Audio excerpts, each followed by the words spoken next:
Hello, this is Andrew. This is Atomo, Monday, December 12th. And a lot of fun stuff going on. What I'll do in this one, we'll pull up a screen share here. Take a look at the Twitter files. Oh, look, here we go.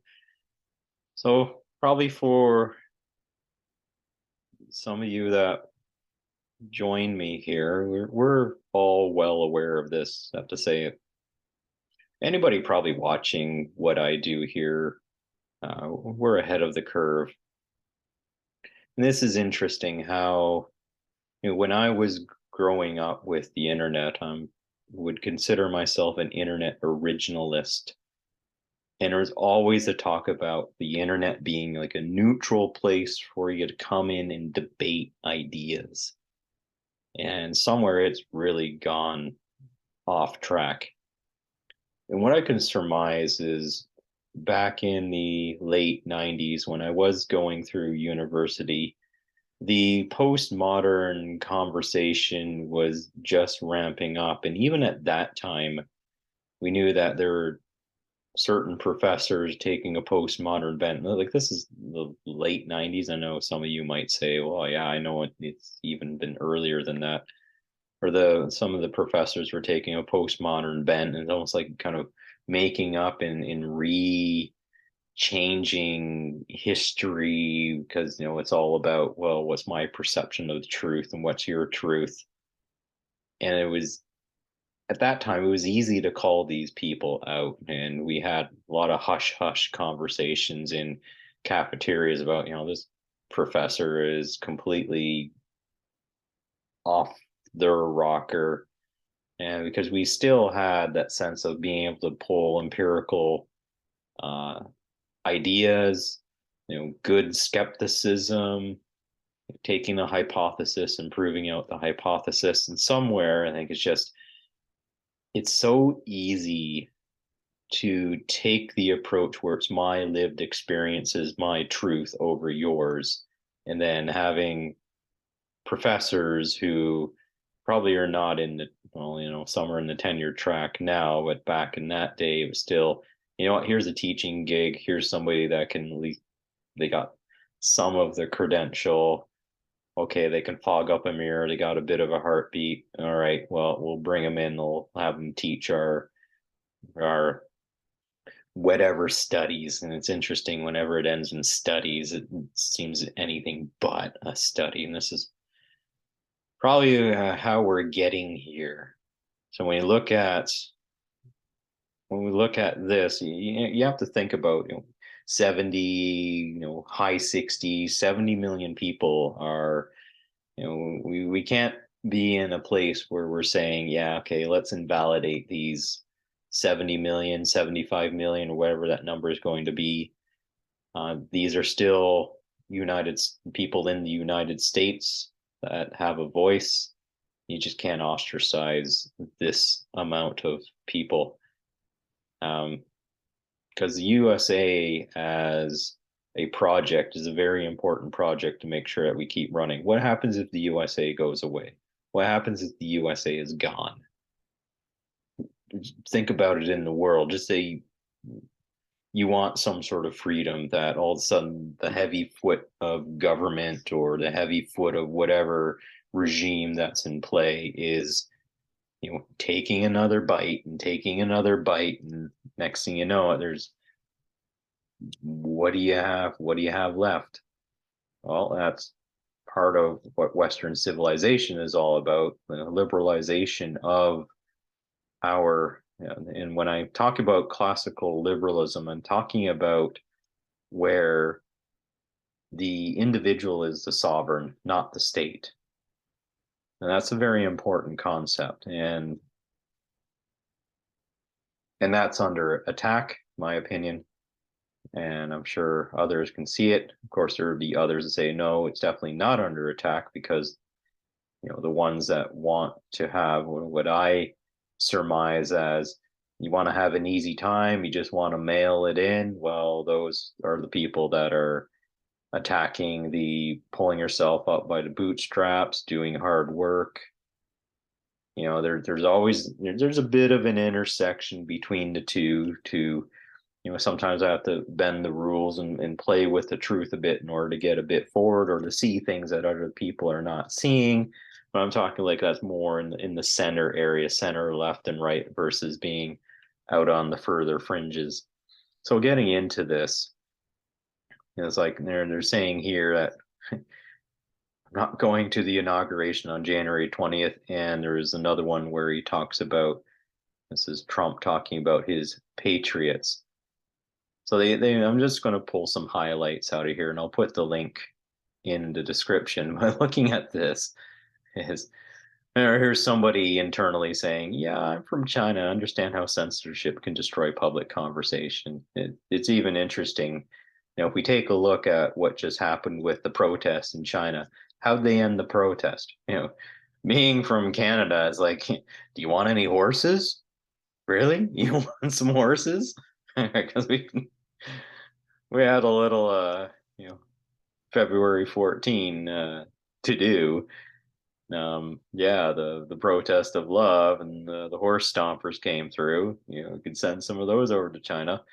But what it really looks like is, when China's like, okay, all right, this is getting out of hand, so we'll stop the zero COVID. Done. Keeping my eye out. I'm going to take a look at that and see, okay, how far are they implementing this? Because it looks like potentially, yeah, here's the thing where okay, yeah, okay, we heard you. We don't want this to get out of hand. 'Cause China has a situation where how do you keep like 1.5 billion people placated in the type of environment that they have? I think I'm not being a China shill or anything here. I think some of this when we hear bits and pieces of what happened in China, it's not, and it's from a Western liberal standpoint, it's bad, but it's probably not so bad that there's still the ability for people to use a bit of an entrepreneurial prowess. Just when it gets to a certain point and there's a certain power base that comes with it, like Jack Ma. Where in the world is Jack Ma of Ant, or what we know as Alibaba, AliExpress? Interesting character if you watch some of his stuff. Sometimes I wonder how he got to where he was with some of the stuff that he says. Anyhow, yeah, so here they are having these internal conversations. And, so you have these factions, you have these groups that think, well, Trump really should be banned. You have this other group saying, just push the pause button on that.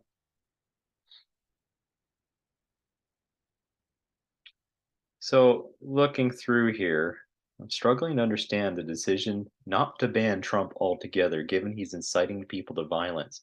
This is the thing. Was he really inciting people to violence?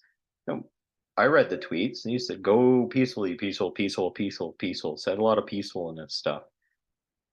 He said peaceful quite a bit. And if Alex Jones was shut down for get your battle rifles, he's far exceeded that. So you have a group of people here that just want to pick and choose their reality. It's propaganda. This is basic propaganda 101. If you want to learn about propaganda, take a look through these Twitter files and watch what they're doing, kind of making up their sense of what's right and wrong and not giving you any of the measures for you to have a debate on this. Pretty obvious he's going to try to thread the needle of incitement without violating the rules. It's like, really? So in some cases, you say the president is really, really dumb. He's like, he's got rocks upstairs, and you hear him clanking around every time he jawbones. And another thing is like, ooh, you got this like multi-meta layer of how he's going to incite violence without violating the rules, which is what you find the left does quite a bit. A lot of like Orwellian doublespeak in order to do that. We have the right thing here, ban this account. Um, Yeah, so you're basically getting some jawboning internally. Yeah. Let's take a look through here. Yeah, so then you get some staffers saying, yeah, don't see the incitement. What could it be? It's like, know, what policy is being broken here? I think we have a hard time saying this is incitement. It's pretty clear he's saying American patriots, the ones who voted for him. So in here again, they have like their Orwellian speak, no bios, no bios. Right. So they just keep inventing this, and as you saw in real time during his time, as Trump was tweeting, there was a little more toning down of the rhetoric on Twitter. Yet you can see these people fishing, trying to find something. Again, here's a person saying, yeah, yeah, no clear incitement to violence.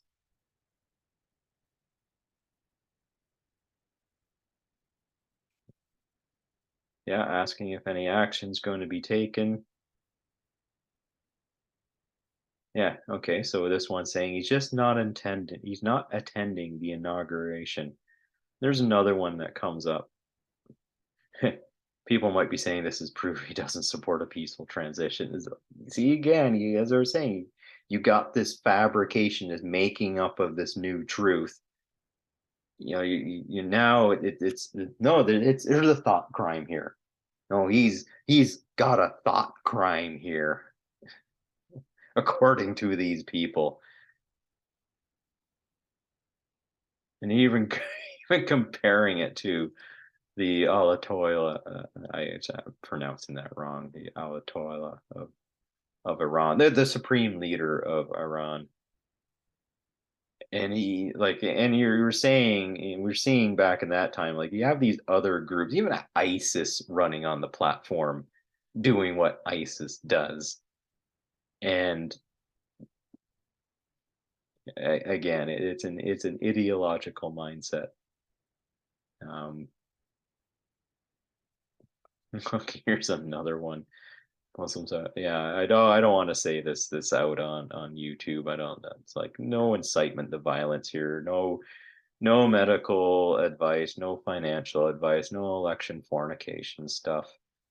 We're just looking at this information and trying to have a conversation about it. Yeah, so they go through some examples of others and other, you know, prime ministers or other heads of state, um, that even when there's others that in other countries that are a little more higher on the shenanigans list, whatever that shenanigans set of criteria are that Twitter, we know that they're just making it up. That's what the Twitter files has really been showing. Yeah, Twitter executives did ban Trump, even though key staffers said Trump had not incited violence, even in a coded way. They're trying to look for coded messages. Like they got a little Enigma machine that they took from the Yahtzees from World War II, and they know how to move this machine to get like this is the scary thing that's happening. And I had a family member of mine saying, "Yeah, I think Yahtzees is a little too far away. We don't think it's that." Like there's a bit of rhyming within this, where you have this group of people kind of making up their own truth without any sort of coming into the court of public opinion and talking about this. And here it is. So they're basically saying, well, we basically have to make up a code for this. Like internally, you have to make a violation. So they have basic, this is great leftist postmodern too. Oh, well, if it's not working by the rules that are set up, we'll just have to redefine the rules here. And look at this, American patriots. Okay, so they play on this American patriots thing. and they're saying, well, we'll run a survey on this and get back to you. And here this person is saying, I think this person was on the Joe Rogan show, and it's been testifying in hearings, and so we're getting like two different messages here. How would be, I worry about how that would be perceived externally. Oh yeah, running a survey, like basically meaning we don't know what we're doing, and we need you to tell us what to do. No, scaled enforcement team. So they have these internal Gestapos, these commissaires that run around within Twitter, uh, going into, it's almost like Justin Trudeau in Canada and his secret cabinet meetings that we don't get any insights on, and they're gonna run the emergency act on Donald Trump's tweets for American patriots to refer to as rioters. They have a point. Look at this. They have a point from my point of view. Again, here it is. My point of view. One person's point of view. And then you take out the account of a head of state. It would be helpful to have to write up okay, bio assessments. Okay. Now we're starting to get into the comparisons between, Nittler and his Yahtzees, and um, try to understand our assessment as an individual trait. And so, it's just the comparisons that they make. Like, just straw man. Let's set up the straw man. And the orange man is just like the straw man over here. Just amazing. These people don't even know how to put together a coherent argument. And really, what really should be happening is there should be a group there that are just, steel manning uh, the opposite position and making sure that the group here can move up to it. And also there's just a complete absence of legal. I'm not seeing anywhere where, what, we have lawyers, we have constitutional lawyers, we're trying to take a look at this. I would have answered it right away. You know, and you can just feel as you're reading this, there's this mob mentality within the organization that's just getting more and more hotter and hotter. And so even Jack Dorsey was like, okay, well, still you know, not there yet. And even here, I like this. This is where I think this is an interesting one. I've quoted the banality of evil, suggesting that people implementing our policies are like Yahtzees following orders. That's pretty scary there. Um, People are angry and want to express themselves, but the way the conversation happens can close off meaningful engagement. So really at that point, um, so they're still there, and then which God help us make me think we go to share. Yeah. So it looks like what happened is Jack was wanting to get something to put out to public so they can explain themselves. And even here, this person here who has some shady PhD dissertations, which you can go and look up. It's actually quite blows your mind. Something about whether kids can date their teachers. Yeah, look at this person here and this Roth person, and take a look at some of those dissertations. It's cringeworthy. Um, yeah, so there we go. Risk of further incitement to violence. You can't get any more Orwellian than that. It's like we think he's going to do something, so he's now in thought crime mode, being DJT, President 45. And then there we have it. Now what happens is everybody's high-fiving themselves, and now you can see the mob mentality is kind of like you cross the line. The line has been crossed, and now the energy and momentum, it's almost like let's just start going. It's almost like you giving them the guns, and the Bolsheviks are now out, and they're just out to settle scores now. It is ridiculous mob mentality at this point. And you can kind of, in my mind, I can kind of hear the hallways and the whispers going on in the corporate head office here.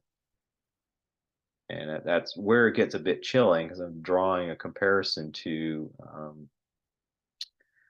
a book called Ordinary Men. I think the 101st police division of a German police division that was deployed to Poland during the occupation during World War II, but before the atrocities of the Holocaust were occurring, and it goes through the pressure of this police battalion rounding up the people that they want to persecute.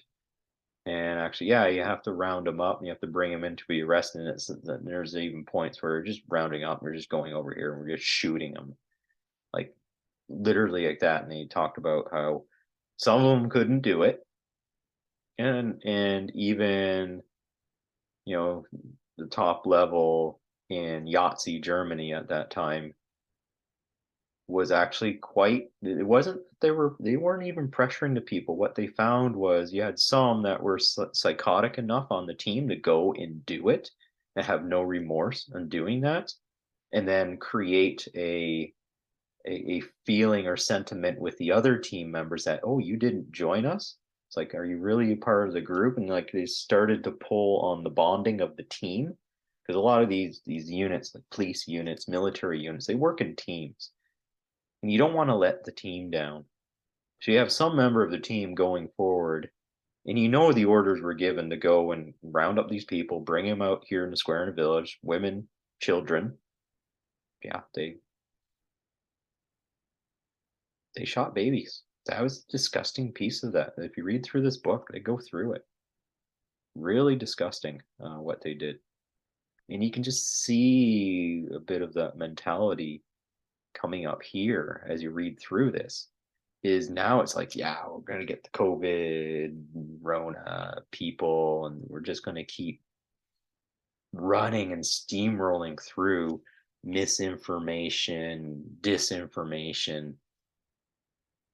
And you can see that, once that flywheel has spun up and it's gained momentum, we saw this over the course of pandemic, the inability to have meaningful conversation. And basically you're seeing it right here in these files, that just a small group of people with the big megaphone able to clamp down on it and getting other people, since the megaphone's been clamped down and being manipulated in a particular way, then you have like licensing agencies and other groups that are falling into this, and not like doctors.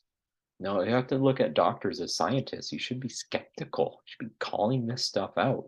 But because of licensure, and I think this is something where we have to relook at licensure to say, you can pull a doctor's license because they don't toe a particular line, because somebody's been on the megaphone blasting out the stuff that looks like, and we'll see what happens when they get to that point where there's been collusion between government and private company, and that breaks First Amendment in the USA.